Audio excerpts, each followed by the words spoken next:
Yo, what up, Soul fam? Welcome to Max and Mello's Architects of Soul. I am Max Soul. And I'm Mello Soul. Together we are Soul of the New Vibe. Woohoo. And on this podcast, we dive deep into the foundations of the music that moves us, showing you how the legends, the innovators, the true architects of soul music still shape the sound we're creating today. Oh, absolutely, Mel. Absolutely. This just isn't a history lesson, right? And especially for us, because we absolutely love this subject, this ongoing adult education for us, if you can call us adults. But we're constantly pulling lessons from artistry, the hustle, and the vision of these giants to inform every note and every decision behind what we do as Soul in the New Vibe. That's right, Max. And today we're kicking things off with a true titan, a man whose fingerprints are all over the very DNA of soul music, a man whose blueprint for artistry and business we're still studying. The one, the only, Smokey Robinson. That was a badass, that motherfucker. And his impact is absolutely immeasurable. 100%. From his prolific songwriting to his executive leadership and even defining an entire sound. And let's face it, who didn't grow up with the Quiet Storm? I know I did. Smokey didn't just participate in that movement. He was a driving force. It was named after him in reality. Right? It came out of D.C. And well, we'll you know get what? into that. That's exactly right. Stick with us, right? Because we're about to break down exactly why his legacy is so crucial for understanding where soul is headed next and how that inspires our own journey as soul in the New Vibe. We'll be right back.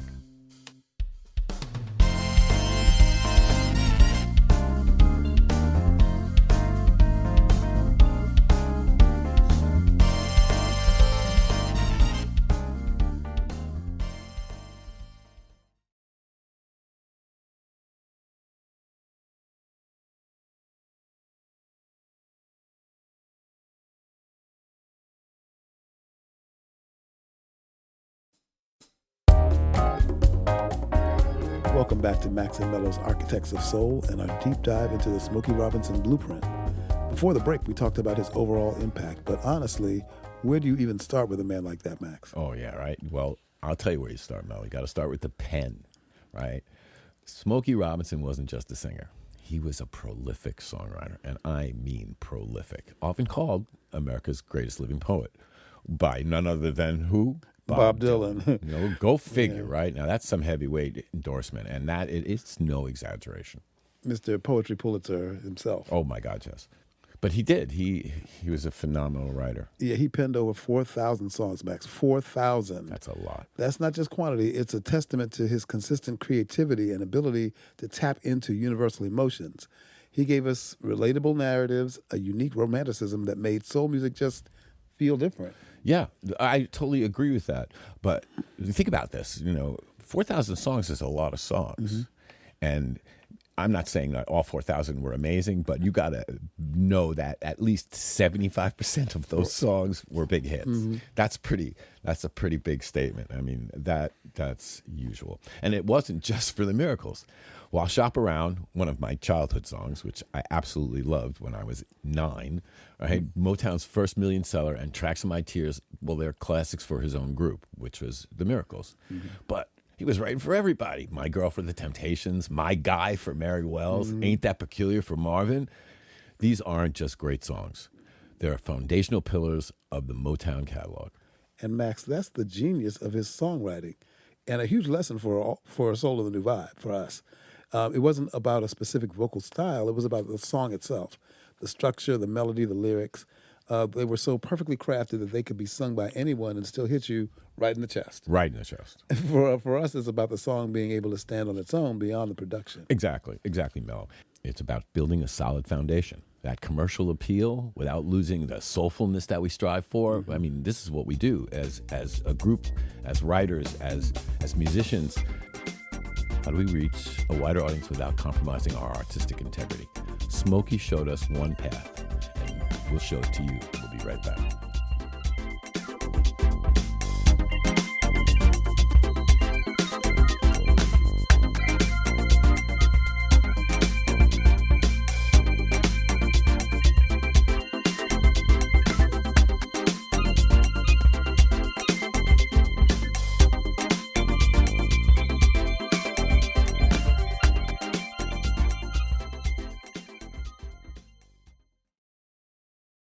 Thanks for tuning in to Architects of Soul. Our music is waiting for you.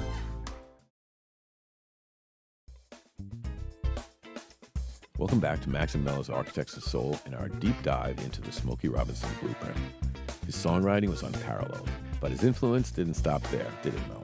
No, not at all, Max. In fact, his impact extended deep into the business side of Motown. For nearly 3 decades, Smokey served as the vice president of Motown Records. Think about that. Yeah, that's huge. Yeah, think about the longevity and influence behind the scenes. He wasn't just a hit maker. He was a talent scout, a developer, a core part of the executive team. He was like an A&R genius. Not only a great songwriter, but he was brilliant in his business acumen. Yeah. I mean, and again, here's this string that we keep seeing, right, of these guys The theme. who just believed in themselves and they knew that they were right and they weren't going to let anybody get in their way. And boy, what a big difference that was. It reminds us that being an artist, Tay, isn't just about the art itself. It's about understanding the industry, the business, the strategy.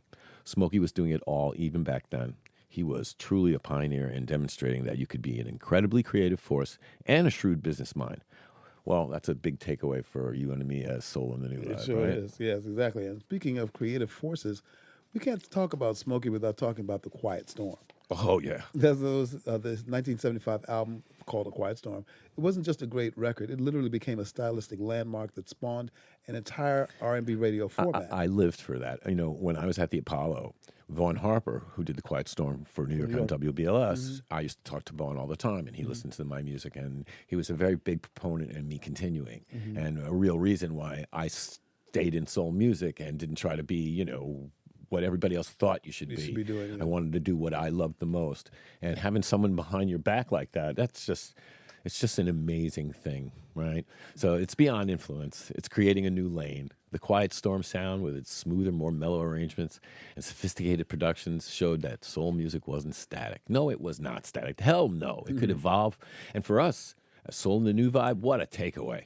We're not trying to just replicate what was done before. We have no interest in that. We're taking those foundational elements and we're pushing strong songwriting, the emotional depth, and the quality production from the lessons that we learned, and then asking, now how do we push this forward? How do we create our new vibe that resonates today and potentially finds a sound for tomorrow?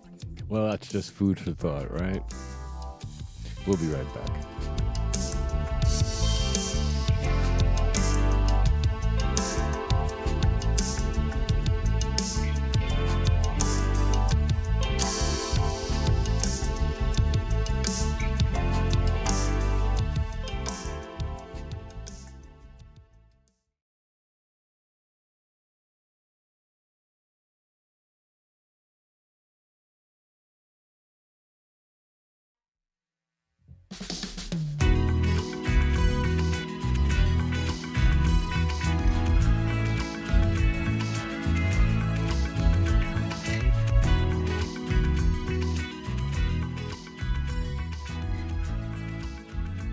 All right, we're back on Max and Mello's Architects of Soul, continuing our deep dive into the Smokey Robinson blueprint.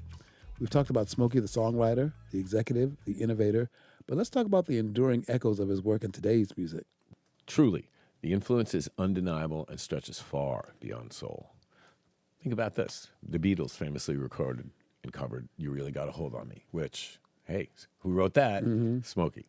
All right, think about that. One of the biggest bands in history covering a Miracles track. Not to say that the Beatles didn't start out as a cover band, because They did, but every band starts out as a cover band, right? But when they did that song, they weren't a cover band anymore. Right. They were the Beatles. You think about that, right? And it continued through generations. Michael Jackson, the Stones, countless contemporary hip-hop artists sampling his work. Smokey's melodies and lyrics are timeless. They transcend genres and they transcend eras. You know, some of the best Smokey remakes, some of my favorite Smokey songs are remakes, like the Jackson 5's remake of Who's Loving You on their first so good. album. And also Kim Carnes' version of More Love. I just really love that. His songs really can translate in all sorts of different ways. It's a powerful lesson in longevity and impact. For Soul in the New Vibe, we're not just aiming for a quick hit. No, because that's not the purpose of our game, is it? No. We're studying these architects because we want to create music that has that kind of staying power. Right. Music that can be sampled by a hip-hop artist like 50 years from now or covered by a rock band. Yeah, we want you to come back for more. That's really what it comes down to. Music is so important. It makes you breathe. It makes you feel. It makes you live, right? And so when you resonate with someone and another artist hears that and then they say, I'm going to make something out of that same tune, the resonation is incredible. And that's why we're doing this. Yeah. So it does come back to the core of the principle of strong songwriting. That, I think that's been our big statement about songwriting, because that's really why we started doing what we did. It all started with songwriting. Yeah. So if the song is solid, if the emotion is true, it will find its audience. It will find its audience and endure. We believe that. We truly believe that. It's about being authentic and technically proficient. It's also being genuine. That's where the new vibe comes in for us. We're steeped in that classic soul tradition. The lush harmonies, the heartfelt lyrics, the grooves that make you move. That's where we come from. But we're also incorporating modern production techniques, contemporary storytelling, and collaborations with artists from different genres. We're taking that blueprint that Smokey helped to create, right, and adding our own contemporary architectural elements. Yeah, right. Exactly. It's easy for me to say. Well, again, this is that whole thing about having a conversation with yesterday from today, and that's what we want. Our peers are doing similar things also. Yeah, they're pushing the boundaries. What? No, I was just about to say it's about respecting the past and learning from those giants, and then finding our own voice within that rich tapestry. Well, there's so much of that tapestry for us to learn how to weave from. Yeah, and that's the most amazing thing. So, as I was saying, our peers are doing similar things too, and they are pushing the boundaries and creating exciting and new fusions. It's really a vibrant time for soul music right now, really vibrant time for soul music right now. And it's all a testament to strong foundations laid by artists like Smokey Robinson, who showed us that soul is a living, breathing, evolving thing. And that, to me, is the key. The song. It always comes back to the song. It does, because a good song is a good song. It's a good song. You can change the arrangement all you want. It's only 12 tones in Western music, exactly. So you can only play them any way you want. Arrange them all different ways. Exactly. And you got a whole other song. The song has to resonate. The lyric has to feel. You have to feel it. You have to make that emotion happen, and that's the gift Smokey was so amazing at. And we will continue this when we get back from this next break.